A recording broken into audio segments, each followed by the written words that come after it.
It turns out to understand one of Malta's greatest numismatic treasures, we first have to travel north to the bustling canals and maritime might of Venice. The story of the Maltese Zecchino begins here, with a coin that became the gold standard of Mediterranean trade for centuries. Known as the sequin, or Zecchino in Italian, this coin was first struck in Venice in 1284 under Doge Giovanni Dandolo. Its name derives from la zecca, the Venetian mint, which itself was named after the Arabic word for a die, sicca. This wasn't just any piece of gold, it was a carefully crafted instrument of economic power, designed to be trusted across cultures and continents, from the markets of Europe to the trading posts of the Levant. The Venetian Zecchino, or ducat, as it was also known, was remarkable for its consistency. For over 500 years, its design and composition barely changed. This stability was its greatest strength.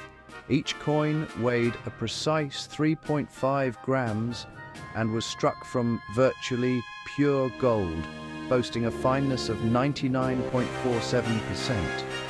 This incredible purity made it a reliable store of value and a preferred medium of exchange for high-value international transactions. Merchants knew that a Venetian sequin was exactly what it claimed to be, a level of trust that was rare in an era when many rulers would debase their coinage by mixing in cheaper metals. This unwavering quality cemented its status as the dominant trade coin of the medieval and Renaissance world. The design of the Venetian sequin was as iconic as its purity.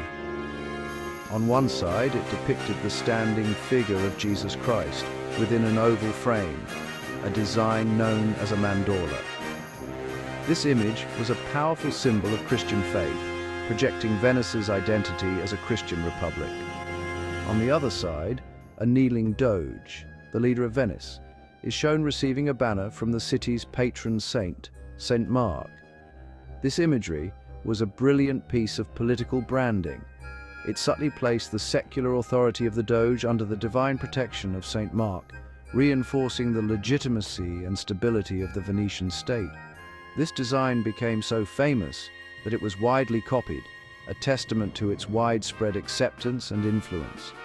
This Venetian gold coin became the blueprint for many others, including the one that would eventually be minted hundreds of miles to the south, on the sun-drenched island of Malta. The Knights of St. John, a military and religious order with its own vast network of influence, understood the power that came with minting a trusted gold currency. When they established their new home in Malta, they looked to the most successful coin in the Mediterranean for inspiration. They needed a currency that would project their own sovereignty, facilitate their international operations, and command the same respect as the Venetian sequin. They didn't just copy the idea, they adopted the name, the weight standard, and even the core design elements. The story of the Knights of St. John is one of resilience, adaptation, and power. Officially known as the Order of Knights of the Hospital of St. John of Jerusalem, they were a medieval Catholic military order that originated in the 11th century. For centuries, they had operated from the island of Rhodes, where they had established their own sovereign state and, crucially, their own mint. On Rhodes, they struck a variety of coins, including their own version of the gold ducat, which closely followed the Venetian model. This was not just about economics, it was a declaration of sovereignty.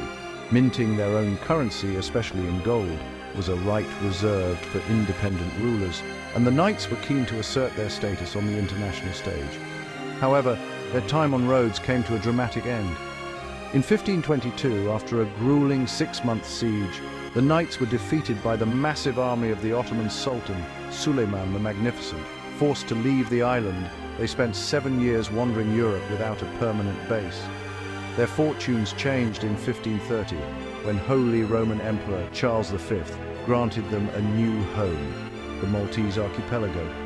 The grant came with a symbolic annual fee, a single Maltese falcon, to be presented to the Viceroy of Sicily. With this new territory, the knights had a base from which to continue their fight against Ottoman expansion and to re-establish their sovereign rights, the most important of which was the right to mint their own money. Almost immediately after settling in Malta, the Grand Master of the Order, Philippe Villiers de l'Isle-Adam, set about re-establishing the Order's mint. This was a top priority. A local currency was essential for paying soldiers, funding construction projects like fortifications and hospitals, and managing the day-to-day economy of the island. More than that, it was a powerful symbol that the Order was not a defeated, landless group of wanderers, but a sovereign power once again. The new mint, located in the then capital of Birgu, or Vittoriosa, began producing coins that mirrored those they had struck on Rhodes. They started with silver and copper for daily transactions, but the ultimate prize was gold. The decision to mint a gold coin based on the Venetian Zecchino was a strategic one. The knights needed a currency that would be accepted in international trade and finance, allowing them to transfer wealth across their vast European networks of commanderies. By adopting the trusted Zecchino standard, the same weight and purity, they ensured their new gold coins would be instantly recognizable and accepted by merchants, bankers and monarchs across the Mediterranean. The first Maltese gold zecchini was struck under Grand Master Jean de la Valette, the hero of the Great Siege of 1565. These coins were not just money, they were a defiant statement of the Order's permanence and power in their new island fortress. The Maltese Zecchino, like its Venetian predecessor, was defined by its high quality and distinctive design. The standard single Zecchino maintained the Venetian weight of approximately 3.5 grams and was struck in nearly pure gold. This commitment to quality was non-negotiable as it guaranteed the coin's value and acceptability. But the knights didn't stop at just one denomination. As their economic needs grew, they introduced multiples. The most famous and sought after of these is the 2 Zecchino coin, weighing around 7 grams. Larger denominations were also struck, including impressive 4, 5 and even 10 Zecchino pieces, though these were often created for ceremonial purposes or as presentation pieces, rather than for general circulation, making them exceptionally rare today. While the knights borrowed the physical standard from Venice, they customized the design to reflect their own identity. The Venetian image of the Doge and St. Mark was replaced with imagery central to the Order of St. John. The obverse of the coin typically featured St. John the Baptist, the patron saint of the Order. He's usually depicted standing, often pointing with his right hand and holding a long cross or banner in his left. This powerful image directly linked the currency to the Order's religious and historical foundations. The inscription surrounding the saint would name the reigning Grand Master, such as F. Iowans de Valette, clearly identifying who authorized the coin's issue and tying it to a specific period in the Order's history. On the reverse side, the Maltese Zecchino maintained the image of Christ standing within a mandorla, a direct echo of the Venetian coin. This was a deliberate choice to retain a familiar and trusted Christian symbol that was widely recognized in international trade. The inscription on this side, however, was often a motto reflecting the Order's mission, such as Da mihi virtutem contra hostes tuos, which means give me strength against thy enemies. This blend of familiar religious iconography with specific references to the Order and its Grand Master was a masterstroke of branding. It created a coin that was both trustworthy for its gold content and uniquely Maltese in its identity, a perfect fusion of economic pragmatism and sovereign pride. The craftsmanship of these coins varied over the centuries. Early issues, struck with hand-engraved dies and hammered by hand, often have a wonderfully crude and irregular charm. Each coin from this period is slightly different, with variations in the strike, centering and shape. Later, as minting technology improved with the introduction of screw presses, the coins became more uniform and refined.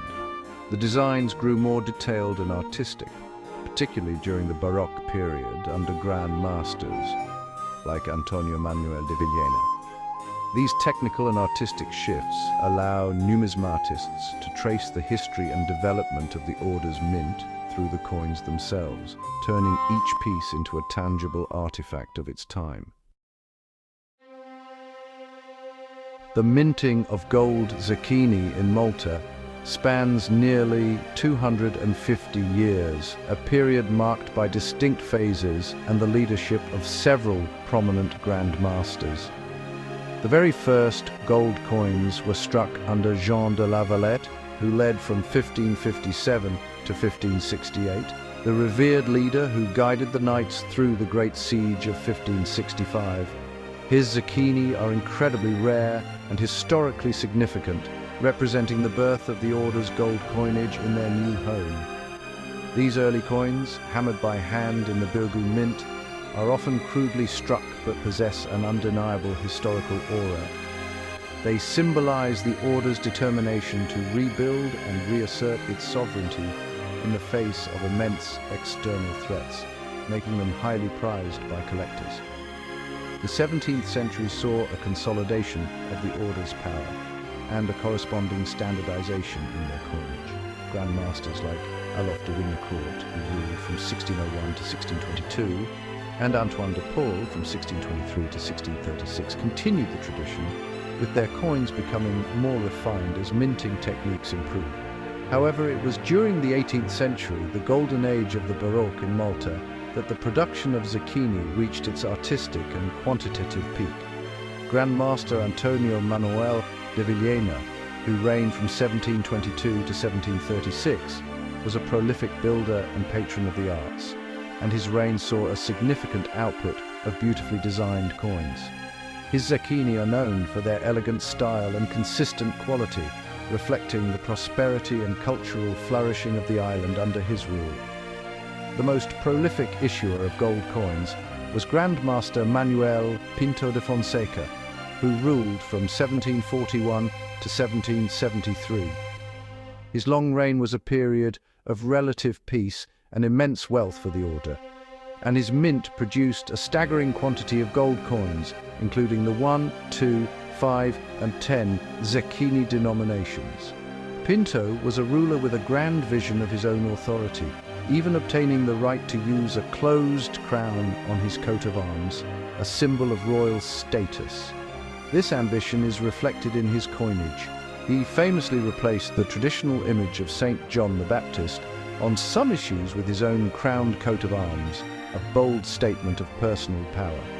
These Pinto-era coins are the most commonly encountered Maltese Zecchini today, yet they remain highly collectible due to their historical context and beautiful designs. The story of the Knights' coinage came to an abrupt end in 1798. Napoleon Bonaparte, on his way to Egypt, captured Malta with little resistance. The Knights' rule was over. Napoleon quickly seized the Order's treasury, including an immense quantity of gold and silver. Historical accounts describe how he ordered the gold and silver artifacts from the churches and the mint to be melted down to pay his soldiers and fund his campaign. It is believed that a vast number of zecchini, particularly the larger and more valuable denominations, were lost forever in this plunder. This event dramatically reduced the surviving population of these coins, marking the final chapter in the Order's 268-year history of minting in Malta. The immense value of Maltese zecchini in today's numismatic market is not due to a single factor, but a powerful combination of elements that make them, well, pretty much irresistible to collectors and historians. First and foremost is their profound historical significance. Each coin is a direct link to the legendary Knights of St. John, a fabled military order that shaped European history for centuries. Owning a zecchino is like holding a piece of that story, a tangible artifact from the age of chivalry, crusades, and epic sieges. The coins bearing the name of a famous Grand Master like de la Valette or Pinto carry an even greater premium, as they are associated with pivotal moments in the Order's history. Secondly, there is the simple and undeniable allure of gold. These coins were struck from nearly pure gold, giving them a significant intrinsic value based on their metal content alone. However, their numismatic value far surpasses their melt value. The gold is not just a precious metal, it is the medium through which history has been preserved. The warm, lustrous glow of a centuries-old gold coin has a timeless appeal that other metals simply cannot match. This combination of historical romance and precious metal creates a powerful draw, attracting not only dedicated coin collectors, but also investors looking for rare, hard assets with a compelling story.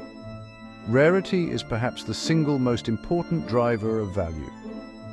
While Pinto-era Zecchini are relatively more common, coins from most other grandmasters are scarce, and some are exceedingly rare. The issues of the earliest grandmasters, like de la Valette, exist in tiny numbers, with only a handful of examples known. The larger denominations, such as the 5 and 10 Zecchini, are legendary rarities, as most were either never intended for wide circulation or were melted down over the centuries. Napoleon's plunder in 1798 created a major bottleneck in a coin's survival, ensuring that any surviving piece, especially in high grade, is a celebrated treasure. This scarcity fuels intense competition whenever a rare example appears at auction. Finally, collector demand completes the value equation. The market for Maltese coins is a dedicated and passionate one, both within Malta and internationally. As the Maltese economy has grown, so has local interest in preserving the island's heritage, leading to increased demand for these national treasures. International collectors, drawn to the romantic history of the Knights, also compete for the best specimens. This sustained demand, coupled with the finite and dwindling supply, has pushed auction prices to record levels. A rare variety or a coin in exceptional condition can sell for tens or even hundreds of thousands of euros, cementing the Knights Zecchino as Malta's most valuable and celebrated numismatic legacy. For the aspiring collector, identifying a Maltese Zecchino is the first step in a fascinating journey. The key identifiers are the design elements unique to the Order of St. John. Look for the figure of St. John the Baptist on the obverse, typically accompanied by the name and title of the Grand Master, which will appear in Latin script such as F. Emmanuel Pinto MMHSS. The F stands for, that is, brother, and MMHSS stands for, or Master of the Military Order of the Hospital of the Holy Sepulchre. The reverse will usually feature the standing Christ in a mandorla, or on later issues, the Grand Master's personal coat of arms. Verifying the weight is also crucial. A single Zecchino should weigh close to 3.5 grams, and a 2 Zecchino around 7 grams. Authentication is paramount when dealing with coins of such high value. The market for rare coins is unfortunately plagued by forgeries, some of which are very sophisticated. The best defense is to buy from reputable dealers or major auction houses that guarantee the authenticity of their items. Furthermore, having a coin professionally graded and encapsulated by a third-party grading service like PCGS or NGC provides an expert, unbiased opinion on its authenticity and condition. These services use high-powered microscopes and extensive databases to detect telltale signs of counterfeiting, such as incorrect weight, improper die characteristics, or modern tool marks. For a novice collector, this third-party verification provides essential peace of mind. Understanding the factors that affect value is critical for making a wise purchase. The two most important factors are rarity and condition. A coin from a Grand Master whose issues are rare will always command a higher price than a common one, regardless of condition. However, within a specific issue, condition is king. A coin that is well struck, well centered, and shows minimal wear, known as being in a high grade, will be worth many times more than a worn or damaged example of the same coin. Provenance, or the coin's ownership history, can also add significant value. A coin that was once part of a famous collection, like the collection of King Farouk of Egypt, carries an extra layer of prestige and desirability. For those looking to enter the market, a good strategy is to start with a more common and affordable type, such as a single Zecchino of Grandmaster Pinto. This allows a new collector to own a genuine piece of the knight's history without a massive initial investment. Study these common coins closely to become familiar with their look and feel. As you gain more knowledge and confidence, you can then seek out rarer varieties or coins in higher grades. Attending coin fairs, joining numismatic societies and reading auction catalogues are excellent ways to learn. The quest for a Maltese Zecchino is a marathon, not a sprint, rewarding patience, knowledge, and a discerning eye. The legendary status of the Maltese Zecchino is continually reinforced by its performance in the modern auction world. These coins are not just historical artifacts, they are blue-chip collectibles that command staggering prices. Famous specimens periodically surface in major international auctions, drawing frenzied bidding from collectors determined to acquire a piece of the knight's legacy. For example, a rare 10 Zecchino piece of Grandmaster Pinto, a large and impressive gold coin, can easily fetch over €100,000 if it is in good condition. Even the more common 2 Zecchino coins, from desirable reigns, can sell for thousands of euros, with prices escalating dramatically for examples in pristine, uncirculated condition. One of the most celebrated auction results in recent memory involved a 4 Zecchino coin of Grand Master Jean de la Valette. As the first Grand Master to mint gold in Malta and the hero of the Great Siege, his coins are of the highest historical importance and rarity. When a fine example of this coin comes to market, it is a major numismatic event. In one such sale, a de la Valette 4 Zecchino sold for a price well into the 6 figures, setting a record for a Maltese coin. These headline-grabbing sales do more than just set new price benchmarks.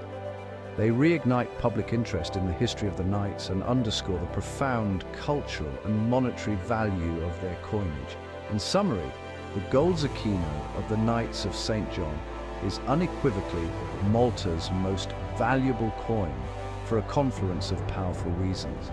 It combines intrinsic value from its high-purity gold with immense historical significance, linking it directly to one of the most famous military orders in history. Its rarity, greatly exacerbated by Napoleon's plundering in 1798, ensures that the surviving population is small and highly coveted. This scarcity, when met with passionate demand from both local and international collectors, creates a perfect storm of value. The coins are at once miniature works of art, symbols of sovereignty, and tangible relics of a bygone era of chivalry and conflict.